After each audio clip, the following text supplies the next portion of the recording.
While we sleep, the guardians of the night take to the streets, having said goodbye to those they love.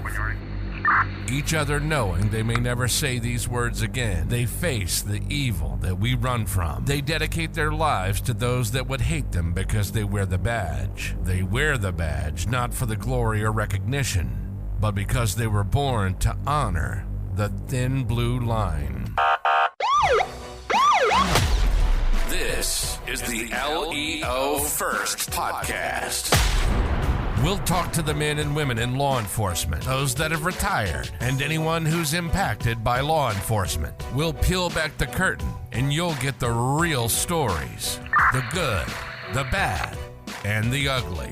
Every law enforcement officer has a story to tell. Get ready to hear from the men and women who put their lives on the line every day for their communities and their country. Welcome to the LEO First Podcast. Now, here's your host, Michael Laidler. Hey everybody, it's Michael Laidler, your host of the LEO First Podcast, and I am coming back to you. Actually, my second podcast of the day. I know when I release it, it's not going to be 8:42 in the morning Central Time, but it will be something that shows how much I love what I do on this podcast. And one of the things that I realize is that there's always so many opportunities to connect with people and learn their stories and to understand how much goes into the life of a law enforcement officer. And part of that is hearing other people besides myself speak and explain what they have going on. And I can tell you the guest that we have on today, we actually met in Dubai at the World Police Summit, and some of the things that he has experienced from that or even before is remarkable. And if you see me guys looking down or looking at the screen, I'm looking at LinkedIn because I wanted to make sure I was able to tell you all the things he has going on because it's quite remarkable. Let's start off by saying he was a lifeguard in LA. Some things that people made hot, but hey, he was saving lives before he was saving lives. Then he's done work with the National Association of School Safety and Law Enforcement Officials. He's been part of the Los Angeles School Police Officers Association. He's been part of PORAC. He is one of my favorite groups. He is a FBI NA graduate. He's also been part of the California Coalition of Law Enforcement Association. He's been a board member of the California Governor's Public Safety Medal of Valor Review Board. Oh, let's keep going, guys. And trust me, we're not done yet. We're scrolling through. He was a lieutenant for the Los Angeles School Police Department. He's the co-founder of Friends of Safe Schools USA. He's also the current president of the National Association of School Resource Officers. I know they just had a conference not too long ago, and that, from what I saw on social media, it looked amazing. He is currently the assistant chief of police in city of Golden Valley, Minnesota, and we kind of talked about it before the pre-show. Minnesota and California are a little different.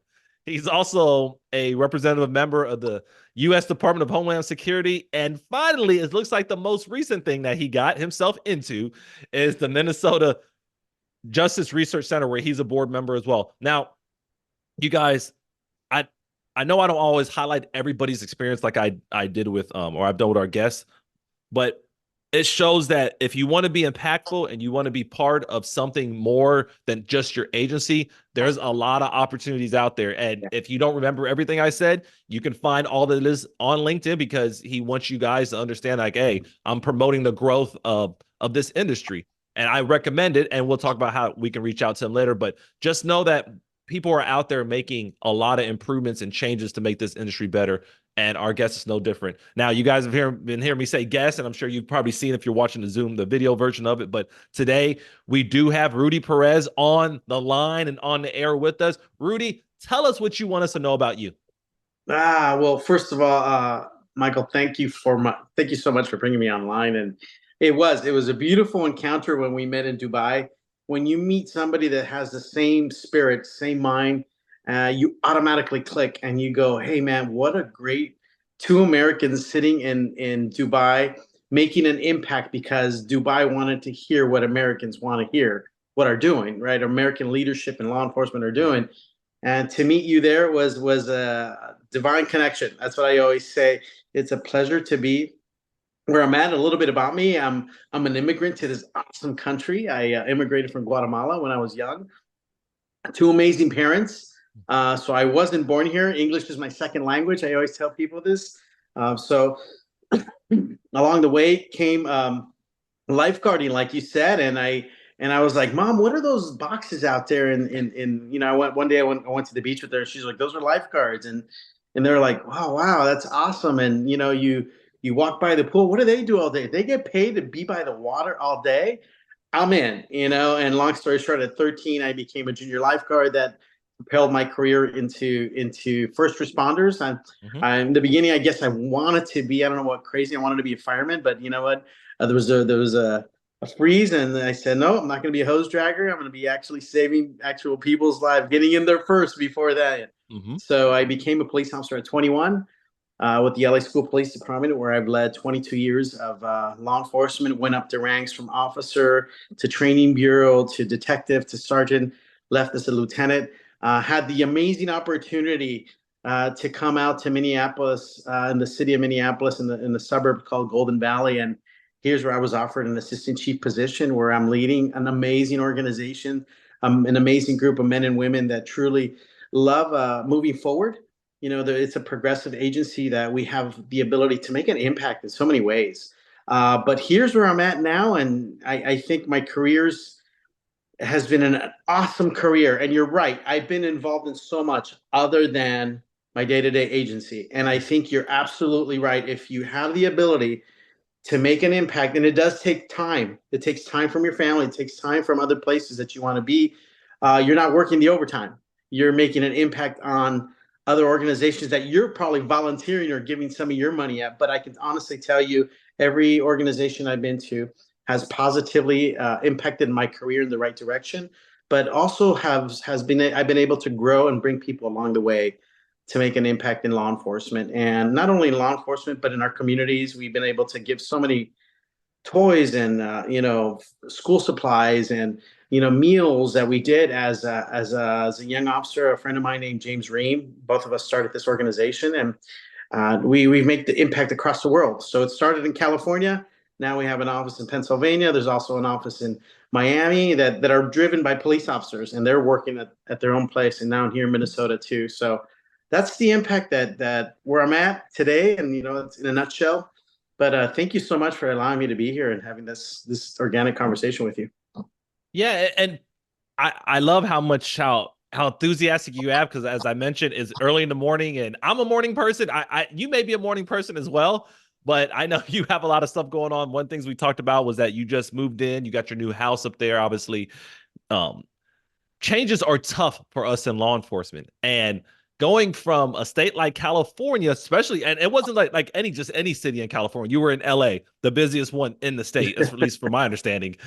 Now you go to Minnesota, and I don't think Golden Valley is the biggest city in Minnesota. So you go from such a large lifestyle and a fast lifestyle to a great place like Golden Valley. How do you adapt as a person, like through speed? How do you manage that time wise? How does that work? Well, that's interesting you say that, because I always say this. You have it's the tale of two cities, and I'm adjacent right next to Minneapolis. So anything that affects Minneapolis affects us. And some of the challenges that Minneapolis is dealing with, we're dealing with also. But I can tell you this, it's the same beast. It's the same challenges. If anything, sometimes you'll see a little more dynamics of micro politics, I would say, that start affecting certain agencies. But at the same time, I have to adjust to the weather. I've had to adjust to clothing. That's been a whole other world for me, where I've been such a short sleeve or a long sleeve guy at work in California. Never worried about a jacket. Never worried about an umbrella. Never worried about if my car has four wheels or not. The adjustments of even crime trends that occur during the winter versus the crimes that occur during the summer. Two different avenues, but it's been a great learning place for me, and I can honestly say the similarities are there, but there's a massive amount of differences. Food wise is a whole different place. You could come from Los Angeles that has everything. You might come to Minneapolis that it's not everything. If I want to get some fresh sushi today, it's not the freshest sushi you get today, right? Yeah, that is true. those are the things. Unless you want walleye sushi, I always say, that's something you can get cooked up the street. But there's the two differences. There's a cultural difference. The Minnesota Nice is a real thing. I always tell people that. But at the same time, it's the same need to feed people, to help people through a process when they're having a very hard time, and when the police gets called out, to help them think through that process. It's the same. It's the same need. So the policing aspect, there's a few things that are challenging.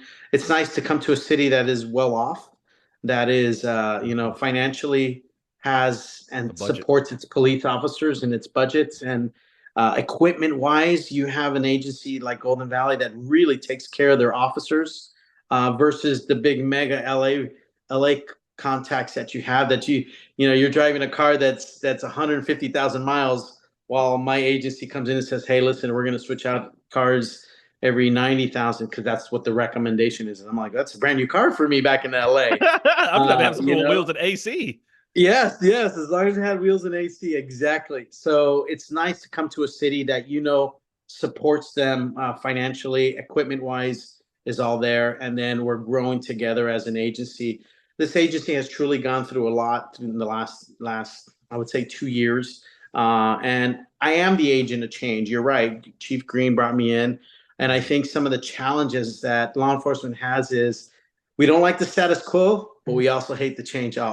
The change in itself. And how do you bring those two worlds together? How do you progress forward? How do you grab these officers' mentality and say, continue to move forward? Let's get better at our trade craft. So that's where I'm at, Mike. It kind of that tells you a little bit about the transition. Yeah, and it does. And it speaks a lot to your character as well, just as a person. And as you were telling the differences in the two cities and just the cultures, I don't want to say, I was gonna say old sushi and new sushi, but fresh sushi versus the not as fresh sushi, it is a difference. So with all the things that you've been going through in your life, as far as the different law enforcement, the different boards you've been on, and a lot of them are volunteer, of course, what is your motivation behind all of this? Because it's not surface level motivation, because if you just want to be in law enforcement, you would just keep getting promoted till you get to retirement. You'd be like, okay, I'm done, or get another career doing the same thing. But you're doing the extra things, once again, that a lot of people don't necessarily think they have the time for or don't have the interest in. What is your motivation behind all the other things you are doing to continue to enhance not just the industry, but yourself? Well, you know what?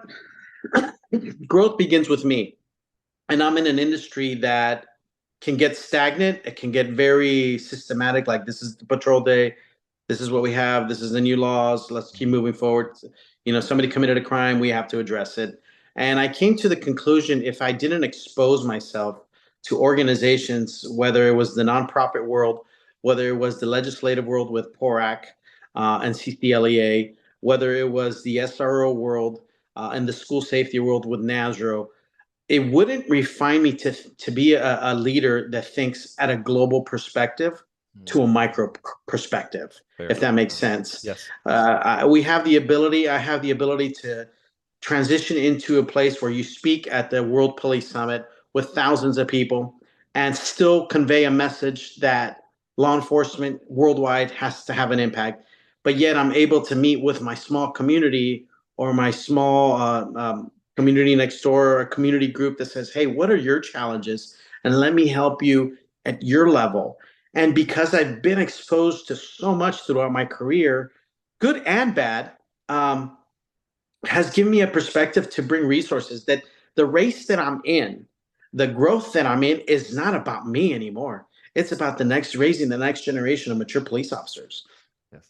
That's what it is about. The race that we're in is, we call it a rat race. You're the rat, but it shouldn't be that way, right? It should be, we're in a marathon, and this is a long-term career. I always tell people four of my things that I tell my officers. As I've learned now, I go, there's four things that you don't jeopardize: your family, your freedom, your life, and your pension. You can't jeopardize those things. Why? Because you've worked too hard. After 20 plus years, you're getting vested. You're getting to a place where all of a sudden you have a bad day, and that is taken from you. One of those things is taken from you. And I tell police officers all the time now, you get paid to think. You get paid to think in situations where people are not thinking clearly anymore, to de-escalate the situation, to have the ability to say, okay, this is not a force issue, this is a mental health issue. So to create impact in my life, to create growth in my life, to create understanding that the world of policing isn't a law enforcement answer. It's an ecosystem that we need to create together. And this ecosystem includes community service partners, mental health workers, parents, right? Family nucleus. How do we create that? So being part of all these organizations has well-rounded me as a leader to say, okay, this is not, we're not alone in this. This has to be a community engagement portion, or that the ecosystem is safe for everybody. And that's why we're there to maintain the safe ecosystem. So hopefully that makes sense to you. Oh, it does. It does. And that's one of the things why I have a podcast or I do my keynotes and online courses for people, because I want people to know that we're not alone in having resources to make ourselves better. And I love how many things you have done, because it demonstrates that there's so many opportunities for anybody to just expand their knowledge. And I was talking to somebody actually last night. We were having dinner and we were kind of talking about like having a macro versus micro perspective on the industry. And it's like, if you only stay on, let's say, one agency and you do nothing, you're going to have a very small concept on what's available. You're going to have a very micro like mentality of, oh, this. But if you expand out, even if, let's say, for example, you only did your time as a lieutenant down in LA and you spoke in Dubai, just that gave you a bigger perspective and a macro idea of, oh, this is what's going on. For example, when I was there last year, I didn't realize how much they cared about officer wellness. I just didn't think about it because I was like, oh, Dubai, what are they doing? Oh, they have tech, that's it. But one of the emphasis, at least in 2023, was officer wellness. And they have a whole department that's designed just for that. Yes. And yes. That's what people don't know. Like, that's the cool part. And the fact that you're doing it, it's good for people to hear that. Yeah. And you're right. And you know what? A Dubai organization like the Dubai police, or, the impact that the UAE is having, I was blown away of how much officer wellness that they have. And I was just saying, I mean, I got to go see some of the officer clubs. I got to go see some of the officer locations. I was like, and this is part of, they don't pay dues to it. This is part of what the agency does for them.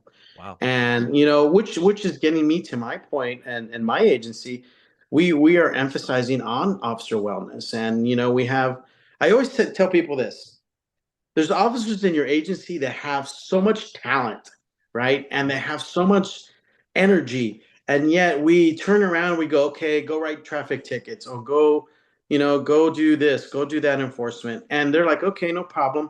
But what I've turned to say is, like, I find people with talent in my agency. I go, you have a talent for whether it's wellness, whether it's working out, whether it's a visionary, how to put a gym together. And I pulled somebody in. I said, hey, listen, what do you need to make this gym good? And he just started working on it, pulled in a team together of officers and firemen, and they created this awesome gym at our place now. And people are working out, they're getting in there. There's an organic motion of, when you place leaders or people in your organizations with talent, then they remember the goals they set already. Oh man, we did a great goal. This is a goal already, officer wellness.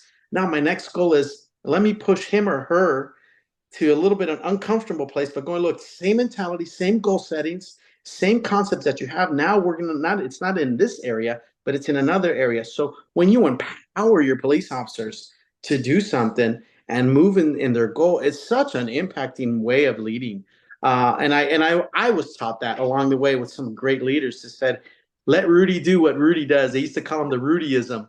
My chief would say, let go Rudy do his Rudyism. And it would be, he goes, there's nothing that guy hasn't come back with that hasn't impacted this agency in the wrong way. And guess what? I had my haters too, just like you did. I'm sure you had people that would be like, well, chief, why are you picking Rudy? And I didn't think of this till you said this. He said, till you put the time in that Rudy puts in with all these organizations on his own, then you can do what he's doing too. But it doesn't come free. Some people want to get the outcome of, like, oh, I want to go to Dubai too because I'm just in rank or I'm next. But it's put in the work. Mm-hmm. that's what gets you to those places. And I think that's what's impacting for organizations. Yeah, and because you got to, when we say lead by example, you have to lead, you literally have to lead by example. And if you're just telling people to do something that you're not willing to do, then you're never going to get to where you're trying to go, because it's just not how life goes. So with all that in mind and all the stuff you have going on, where can people find you?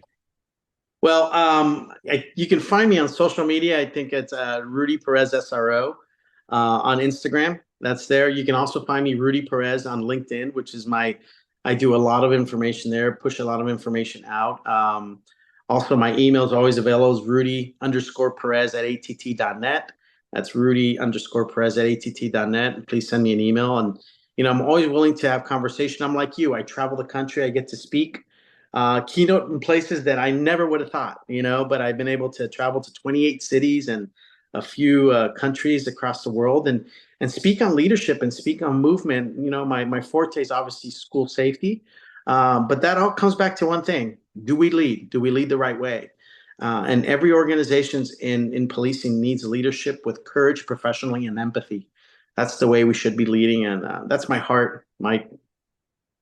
And that's the important side, because it's good to have that based on all the things you've learned. And you realize, too, once again, the macro side of this industry is that if you really want to make the impact, you can. It's going to take you some time and work, but you can. So that's amazing. Guys, like you said, if you reach out to them, you guys know with my newest push on the podcast, especially over the last month or two, is that you're going to see a lot of stuff on Instagram, because I realize there's a lot of people on there. So guys, keep an eye out for the Instagram tags and stories and reels that we're going to put together. But also, like he said, reach out to him on LinkedIn. He threw his email in there. Reach out if you have something going on, whether it's speaking or you just want to know just how to lead in multiple areas. He's your guy for that. Rudy, any final words? My final words is thank you. Thank you, because our relationship is in a relationship that is just a hello and bye, and we see each other again. I hope that we get to work together on impactful places. And I would tell people this: take a little bit of time to say thank you to the people around you. Me and you are not successful if you don't have the right family behind you. It just doesn't happen. You got to lead yourself first before you lead others. And that's physically, spiritually too. So I am grateful that God has given me the opportunity and the impact to always touch somebody in the right direction or guide somebody in the right direction. But nothing happens without faith. So I thank God for that. And I thank God for your opportunity to be here. Thank you. I appreciate that. And as you guys know, this is part of humanizing the badge and showing people how great leaders in law enforcement that we have. And I know from what you all heard, although it was a small snippet, you guys will find impact. You guys will find knowledge. You guys will also find passion from Rudy.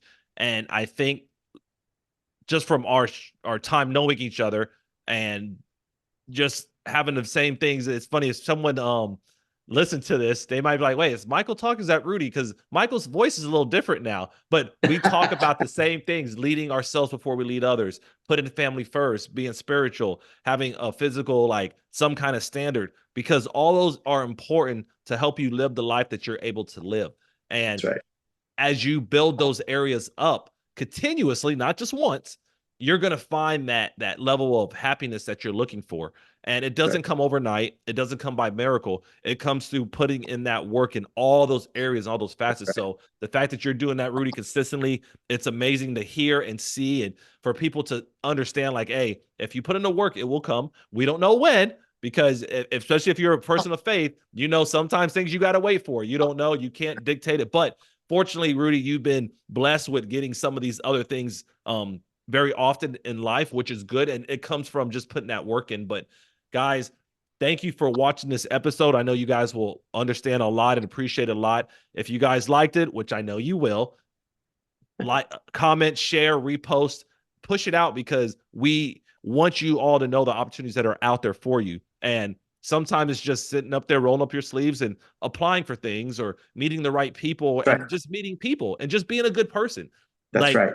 Like where Rudy's at. So once again, guys, thank you for everything. And Rudy, thank you for your time. Like, I definitely hope we get to work together. You're definitely going to see stuff coming out of social media together. So whether or not we see each other in person again, which I think we will, we're going to at least see that. And I know that it'll allow us to connect and hopefully just impact one life, which if I can always tell people, if I can push this episode out and we get at least one person to be better today than they were yesterday, and it helps them move forward, then that's a win for me. That's right. So thank you guys. If you need anything, reach out. If not, be safe. And you guys have a great day. You've been listening to the LEO First Podcast. Michael has been in law enforcement since 2005. He's worked for 3 law enforcement agencies in 3 different states. He's a professional speaker who travels the country teaching about leadership development and self-awareness. And he's the author of a book called Greatness Beyond the Badge: The 3 Key Principles for Self-Awareness. It's Michael's passion to bring law enforcement members' stories to the front, so you get the real and raw take. We hope you've enjoyed the show. Make sure to like, rate, and review. And we'll be back soon. But in the meantime, hook up with Michael on YouTube, Instagram, and LinkedIn at Michael Laidler, on Twitter at Michael A. Laidler, on Facebook at Michael Laidler Leadership. Send an email to michael@michaellaidler.com and hit the website at michaellaidler.com. See you next time on the LEO First Podcast.